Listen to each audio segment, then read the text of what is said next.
Well, welcome to the 700 Club. 40 inches of rain in 72 hours. Epic flooding from Tropical Storm Imelda inundating parts of Houston. Well, some residents are fleeing their neighborhoods in chest-high water, desperate to get to higher ground. Jennifer Wishon brings us the story along with the stunning images.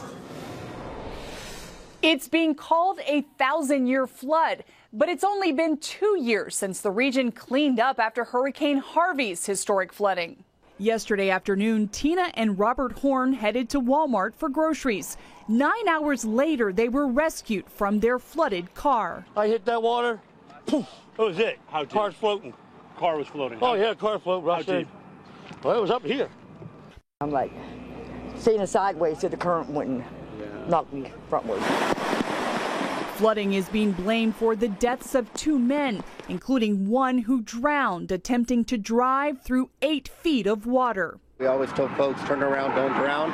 In this case, it seems like he didn't heed that warning and continued to drive through it. Remnants of Tropical Storm Imelda dumped more than 40 inches of water on Jefferson County in just 72 hours.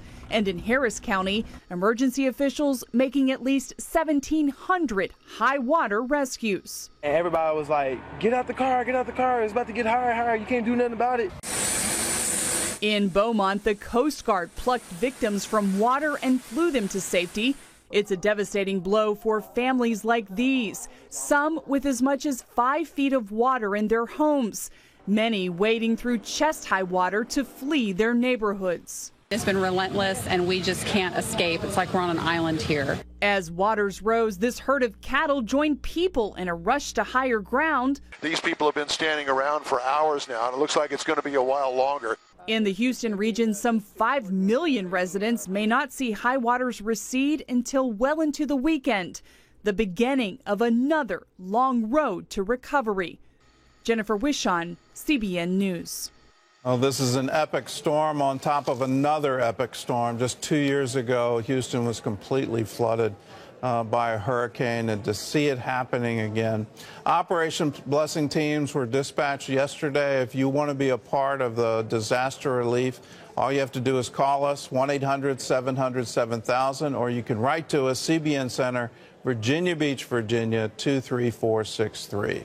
In other news, in Israel, the opposition Blue and White Party is edged ahead in the nearly final election results. Will they be able to form a new government? Chris Mitchell looks at that question. Israeli President Reuven Rivlin pulled Netanyahu and Gantz together to pose for a handshake photo at a state memorial service for former Prime Minister Shimon Peres. But that's about as far as the unity is going for now. The people chose unity. The people went for Israel to be before everything. And therefore, Blue and White, under my leadership, won the elections. Blue and White is the biggest party. In the final, though not yet official vote count, Gantz won 33 seats to Netanyahu's 31. Benny, it's on us to form a broad unity government today. Earlier, Gantz rejected an offer from Netanyahu to join the right-wing bloc of parties in forming a unity government. But in the final tally, analysts point out that the right-wing bloc of voters that would have wanted Netanyahu as prime minister is actually much larger than the left. Ahead of the voting, many felt the elections were really a referendum on Netanyahu, not his policies, but on him personally.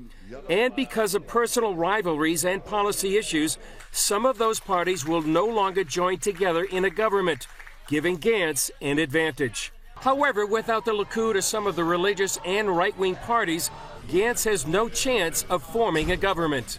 President Trump is due to roll out his Israeli-Palestinian deal of the century after the elections.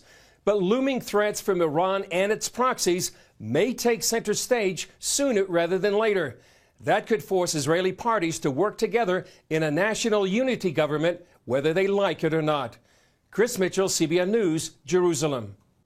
Well, I have my doubts they'll be able to form a government. Benny Gantz had trouble even looking at Benjamin Netanyahu as they're trying to shake hands with the president of Israel in between them. So as there's been so much bad blood between the two men that they can't come together to form a unity government. Well, if they can't, then we're looking at new elections yet again in Israel.